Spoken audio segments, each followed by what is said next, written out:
tungemaliza. Lakini sasa ni kitu hakiwezekani. Ndio inakuja ya pili sasa kwamba kama mtaalamu basi tushughulikie hata na kondomu. Utashangaa mimi watu wengine walikuwa wananiuliza, wewe mchungaji unahubiri nini kuhusu kondomu? Kwa sababu kisayansi, sasa hapo tunaingia kwenye sayansi. Kisayansi ninajua inazuia.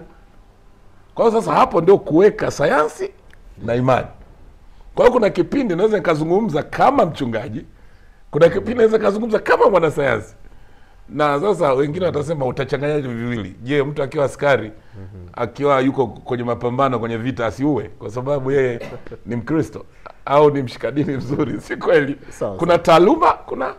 Kwa hiyo mimi nilikuwa naweza kwamba wakati mwingine sasa inashindikana, basi tumia zile fact za kisayansi. Lakini light kama watu wangefanya bia fact za kidini, mbona tukishamaliza. Sawa. Kufanya kazi za utumishi wa umma na wakati huo pia unahitajika kwenye utumishi wa kiroho, inaweza ikawa kuna magumu uliko ukiyapitia. Mtu akikuuliza pengine ugumu haswa upo wapi, kwamba huku kuna watu wa kiroho wanakuhitaji na huku kuna watu wa kimwili kwenye mapambano ya virusi vya ukimwi ama taifa linakuhitaji, lipi lilikuwa changamoto sana kwako? Changamoto kiukweli kabisa, top on the list ni muda. Kwa sababu vyote vinakutaka uwe na muda. Ndio. Kwa mkurugenzi wa taasisi kama TACAIDS, it's not a joke. Very demanding job. Yaani kazi ambayo inahitaji ufikiri sana, ukae vikao vingi na nini. Lakini sasa kumbuka hapo kuna wakati tunaita kondoo, lakini washirika wanakuhitaji. Ilikuwa ni changamoto. Sasa labda tu niseme hivi, ambacho kwa sababu leo na mahojiano maalum, labda wengine wanaweza sio walikuwa hawajui. Mimi wakati naanza uchungaji mwaka 2016, moja ya kitu nilikuwa nimeamua moyoni mwangu ni kustaafu nikiwa na miaka 55. Na ni 2018 ndio nilitimiza miaka 55. Sasa hiyo nia ilikuja kufa kwa ajili ya kuheshimu pia uteuzi wa rais. Kwamba ingekuwa ni kazi, ndicho ninachotaka kuambia, ingekuwa ni kazi sio uteuzi wa rais, mimi ningestaafu tangu mwaka 2018 ili ni concentrate zaidi na utumishi wa Mungu. Lakini kwa sababu hiyo sasa ilibidi mke wangu ni mchungaji pia. Mke wangu ni mchungaji na ilibidi tukubaliana mimi na mke wangu. Yeye ndio astaafu. Tunazidiana mwaka mmoja tu mimi na mke wangu. Kwa hiyo mwaka 2019 yeye akastaafu. Yeye ni alikuwa chief accountant wa Tazara. Alikuwa anafanya kazi Tazara. Kwa hiyo 2019 ikabidi yeye astaafu.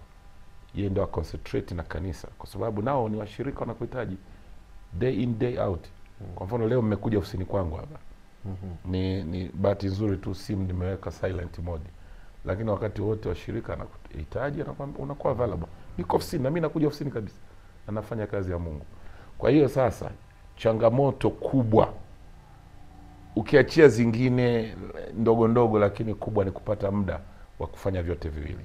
Sasa hiyo kuitatua nimekupa na ufumbuzi. Ilibidi mke wangu astaafu, yeye ndo asimamie kanisa. Mimi nikawa nakuja tu kila ninapopata muda, let's say miezi. Bahati nzuri kulikuwa na ndege frequent flights kutoka Dar es Salaam kuja hapa Mbeya. Mimi wakati niko TACAIDS Dar es Salaam, kwa hiyo nilikuwa naweza nikaingia weekend baada ya wiki 2 hivi au 3, tuseme hasa mara nyingi 3. Kila baada ya wiki 3 ninapanda ndege Jumamosi. Wakati tulikuwa na fast jet asubuhi tu Jumatatu niko Dar es Salaam. Okay. Lakini naweza nikaja Ijumaa jioni au usiku. Ndio. Alafu weekend Jumapili nikahubiri na kuhudumia Jumatatu asubuhi au Jumapili jioni kutegemeana na program zangu. Au Jumapili jioni naondoka. Narudi Dar es Salaam. Sasa lakini bado hata hiyo naona ilikuwa ni changamoto kwa sababu wakati watu wanakutaka pia ili wahudumie kondoa au washirika, you're not available. Sasa hiyo ndio changamoto kubwa, na hayo mengine ni changamoto za kawaida za kiutumishi, hizo zipo. Asante sana. Ndio. Moja kati ya jambo ambalo ni dhana linazungumzwa na baadhi ya watu ni kwamba mapambano ya virusi vya ukimwi yanaweza yasifike ukomo kwa sababu kuna watu wananufaika na mapambano yenyewe. kwa maana misaada inayopelekwa kwenye eneo hilo la mapambano ya virusi vya ukimwi, au watumishi kwenye eneo hilo, kwamba sasa ukimwi ukiisha kabisa, manake watakuwa hawana sehemu ya kupata kipato. Lina ukweli kiasi gani hili? Na kama lina ukweli, roho yako ilikuwa inasema nini kwenye jambo hilo, kwamba kwa makusudi mapambano hayafiki mwisho, na wakati huo wewe ni mtumishi wa Mungu? Hapana, si kweli. Mimi sikubaliani kabisa na hiyo dhana, kwa sababu nimekuepo ndani kabisa mapambano.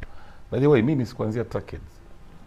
Mimi degree yangu ya pili nimesoma mambo ya ukimwi, na PhD pia nimesoma, ambayo ni degree ya tatu, nimesoma masuala ya ukimwi. Kwa hiyo hata sayansi naijua vizuri sana ya ukimwi inavyokwenda. Na bahati nzuri, kabla sijaenda TACAIDS, nimekuwa mkurugenzi wa kituo cha utafiti kuhusu ukimwi. Kutafuta na tafiti kubwa tulikuwa tunazifanya kutafuta chanjo ambayo mpaka leo haijapatikana. Chanjo ya ukimwi ambayo tunajua magonjwa mengi yakipata chanjo ni rahisi kuyatokomeza. Sasa ninachotaka kusema ni kwamba hiyo dhana mimi sikubaliani nayo, kwamba watu makusudi wanafanya, kwa sababu niko kwenye sayansi kabisa kule, naijua sayansi inavyokwenda na mapambano yanavyoendelea.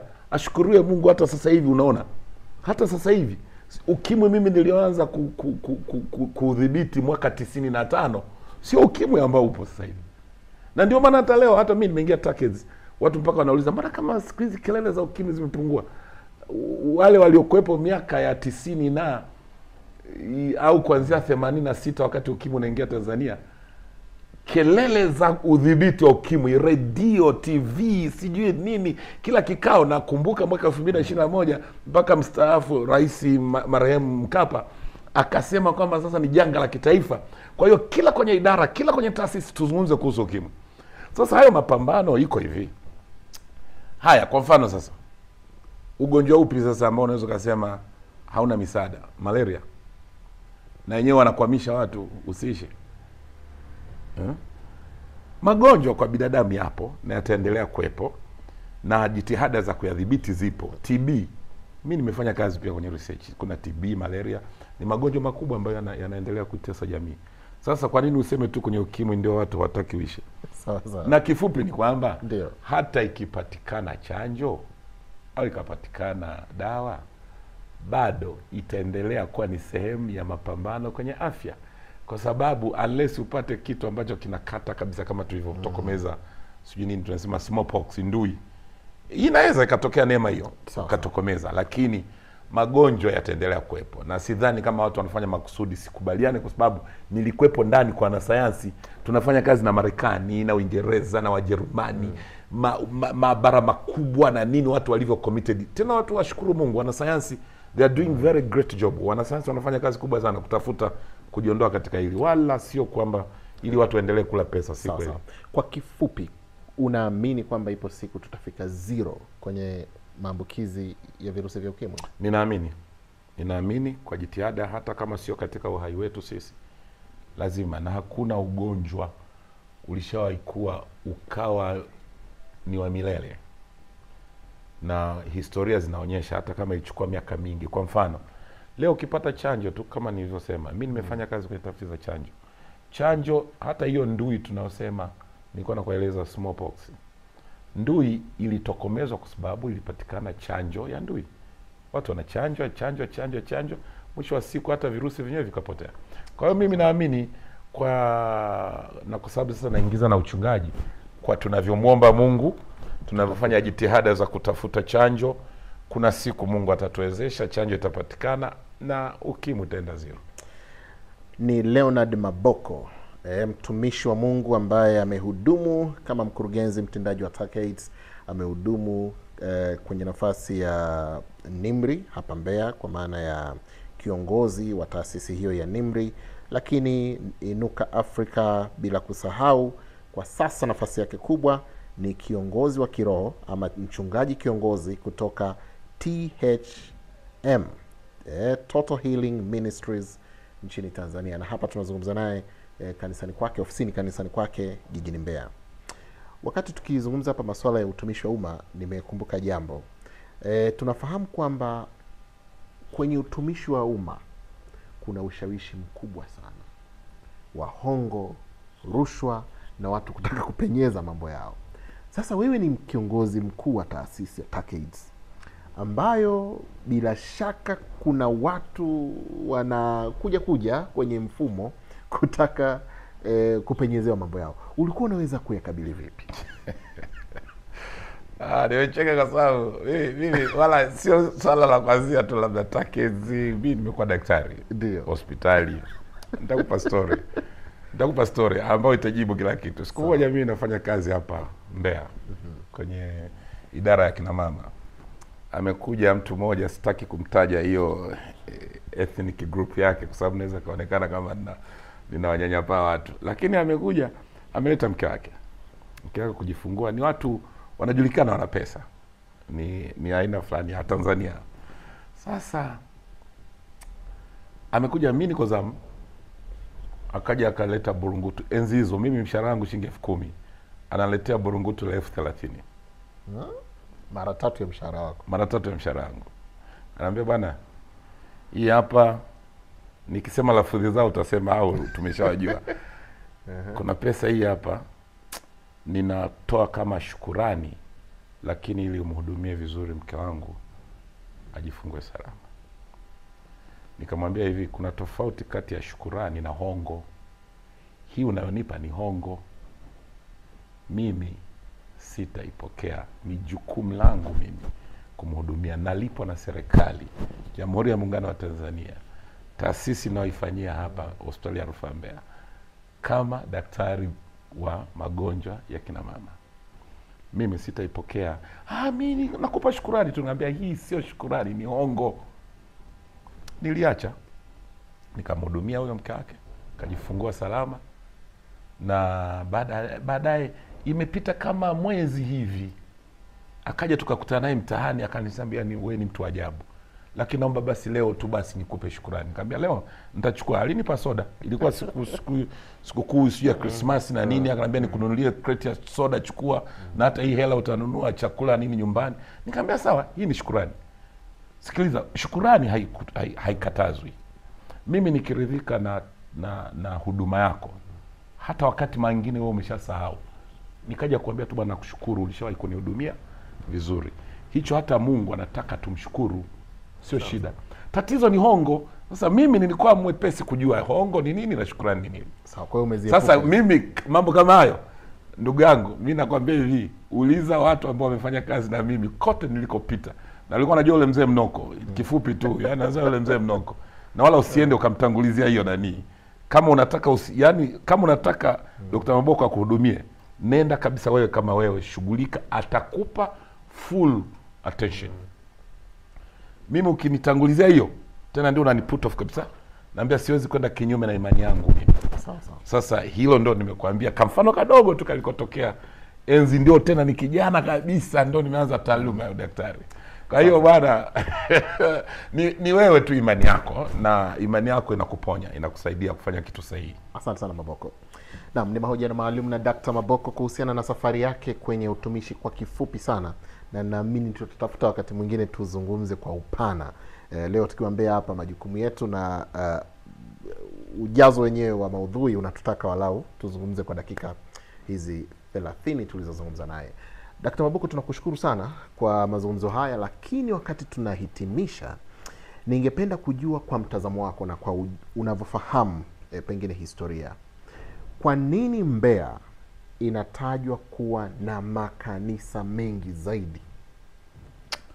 Okay, niseme hivi, labda hata kabla sija kujibu hilo, kwa kifupi sana, kuna kitu umeendelea kukitamka, najua umetafuta hata mitandaoni ipo, kwamba Dr. Maboko sasa hivi ni CEO wa NGO inaitwa Inuka Africa. Inuka Africa tunataka kuchanganya afya pamoja na kilimo katika kuwasaidia watu. Na tuna wanataaluma ambao wanabobea katika mambo ya kilimo. Tunafanya tafiti, tunafanya lini intervention, yani kuwasaidia watu katika maeneo mbalimbali, na tumeisajili mwaka jana, na hii tu ni kuendelea, ni kwa muktadha ule ule. Mimi kuendelea, sitaki kila ambacho Mungu alishanipa kipotee. Kuna watu ambao tumeshirikiana nao, tumeanzisha hiyo NGO, haijawa kubwa sana, lakini very soon najua Watanzania wakae standby, very soon wataanza kuona, wataanza kusikia sana Inuka Afrika Maboko, Inuka Afrika Maboko, Inuka Afrika Maboko, kwa sababu tunakaribia kufika huko. Lakini ni kuwahudumia Watanzania katika masuala ya kilimo na afya.